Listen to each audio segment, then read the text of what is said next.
Hey everybody, what's going on? Another episode here of Health, Smoke, and Mirrors. And what I'd like to be discussing with y'all today is how we're going to build muscle and maintain healthy muscle tissue. What are some of the most effective ways of doing it? And what is actually hindering you from gaining strength, building muscle, and what may be leading you to injury? And we want to prevent injury at all costs because if you don't have good strength and you don't have good muscle, healthy muscle, muscle mass, uh, injuries are going to occur more frequently. And when that happens, it's going to be really difficult to get over those injuries as well. So, one thing that I've seen more and more of is people into group fitness. And group fitness can be CrossFit, it could be boot camps, it could be a class at the gym, like a Zumba or an aerobics class at the gym. And so those things help you with more cardio. It's not going to necessarily help you build muscle or build strength. They are designed mostly for aerobic activity. CrossFit being a big one, and might get some pushback here, but I don't care. I'm certified level one CrossFit when it comes to coaching it. I took the class, took the course.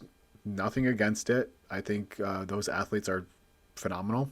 I also think that a lot of the males and females who are maybe more advanced amateurs or professionals are on some kind of performance enhancing drug to keep their bodies healthy and building muscle in that regard.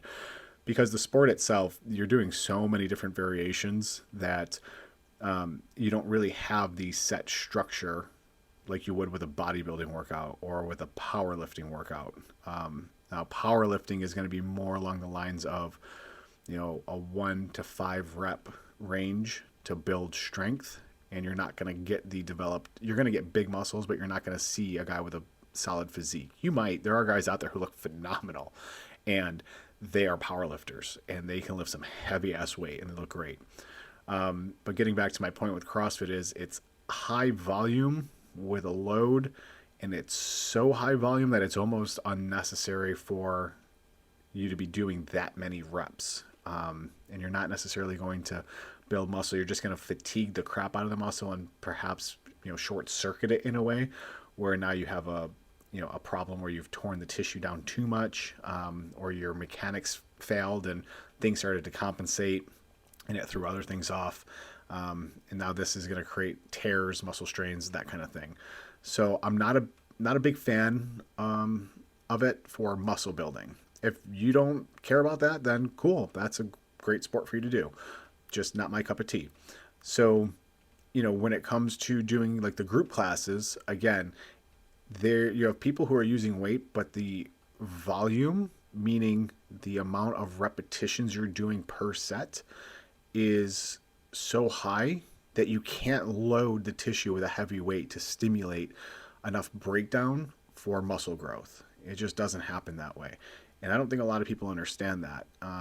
They want to go and do these classes to feel strong and whatnot, but how strong are you when you're just regularly doing a 10-pound pull or a 10-pound curl time and time again, and you're not really advancing that because what's happening is the rep range is so high that you have to get to. If you went another 5 to 10 pounds up in weight, there's no way you'd be able to get that high of volume.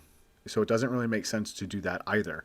Again, it's a great way to be moving weight and to be lifting weight, and that's fine. But what we have to see is a progressive overload.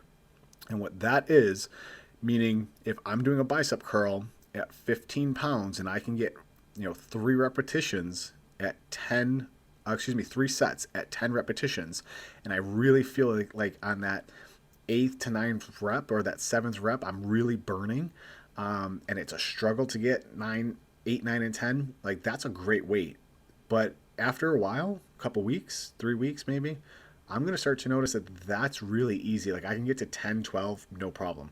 So what do we have to do now?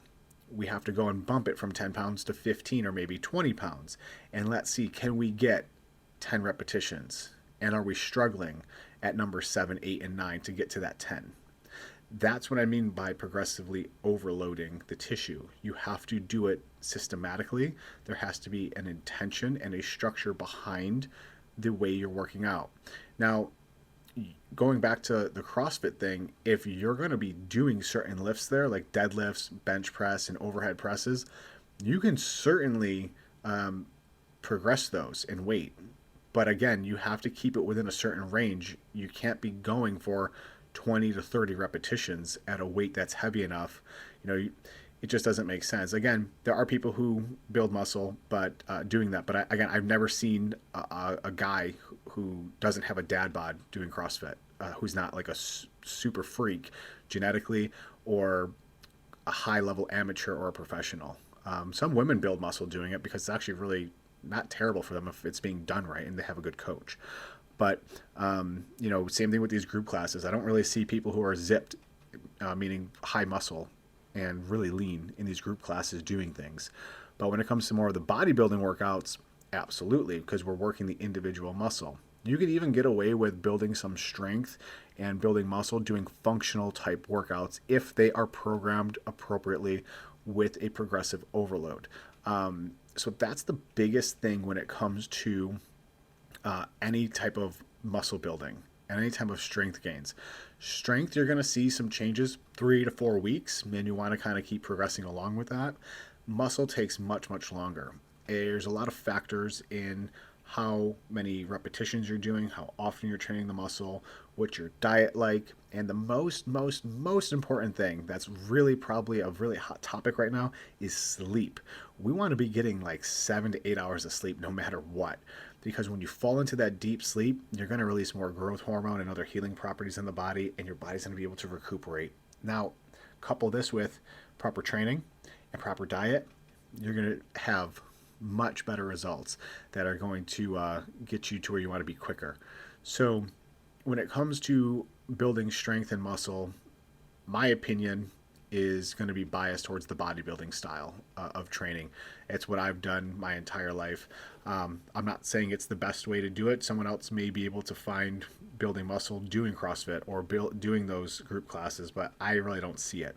I like the style that I do, and I encourage others to do it. I think that if you can build up muscle in that sense where you do more of that bodybuilding workout, meaning like a bi and tri day, like a shoulder day, like just a chest day or just a leg day, you start to build up strength and muscle that way, and then you start to sprinkle in some functional workouts with that.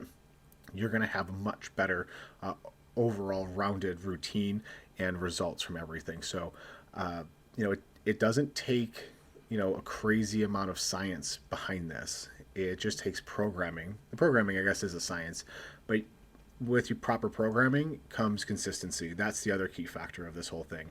You just got to be consistently in the gym, doing your thing, minimum 4 days a week. Your absolute bare minimum is 2 days by the American College of Sports Medicine. I don't agree with that one bit. You see some physicians who are really into this say 3 days, but I'm just such an advocate of the 4 days. I really think 4 days is where it's at when it comes to strength training. You could be doing cardio every day if you want, or a couple times a week, but if you're strength training properly with proper volume and intensity behind it, your heart's going to be pumping. You're really going to get quite a cardio workout. So that 4 days a week for me is where I like to be. That's my sweet spot. I try to get in the gym between 4 and 6 days a week. 4 days is my minimum, and I've really seen people at 4 days a week do very, very well. But again, every body is different, so you have to kind of play around and see where are you getting the best results. Stick to a 4-day-a-week plan for a while, 6 weeks, 8 weeks. See how you feel. If you're like, okay, I'm seeing some results, not really, maybe we need to add in another day, or we need to give you a gap in between a few days and allow your body to heal up a little bit more. Some people need that, and they respond really well to it. So there's a bunch of different variations, and it comes down to, again, the programming with everything and having someone who's going to kind of tweak those things with you along the way. Otherwise, it can just be real messy with the internet and so many different opinions and poor information out there. by people, and that's bro science, and some bro science is pretty legit actually, but some of it's not. And we got to go back to the basics, and a lot of people forget the basics as far as how we're going to structure a plan. So when it comes to building muscle, building strength, in my opinion, it's the bodybuilding type workouts. I think you can certainly build strength in the other categories. I don't know about building muscle though. Again, not a big fan of some of those other workouts when it comes to building muscle. Uh, and the last point I want to make is from the diet standpoint: high protein, moderate carbohydrates, and mild fat. And then you play around with the carbs and the fats, but the protein needs to stay high for the most part, because that's what's going to be building, the building blocks to everything. And when you include proper supplementation like a leucine and a glutamine into that mix, like 5 grams each, 1 to 2 times a day, you're going to see much better results in your recovery and everything else, because the muscles are starving when you tear them down. You really beat them up. So I would stick with that, with going with the bodybuilding type workout where you're working a muscle group per day type of thing, or per workout.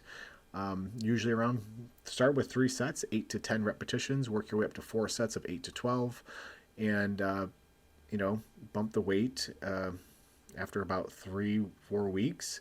And if you can do 10 pounds more and get that 10 reps, then sweet, you're there. You just bump that weight up, and now you repeat, rinse, wash, and repeat. That's it. So if anyone ever had any questions about anything, again, never hesitate to reach out. Would love to answer any of your questions. And if you don't like my opinion about CrossFit or group classes, don't really care. I don't do those. Again, nothing wrong with it, just not my style. But yeah, so that's all I got to say about that. And I hope you guys have enjoyed this episode of Health, Smoke, and Mirrors, and we'll catch you on the next one.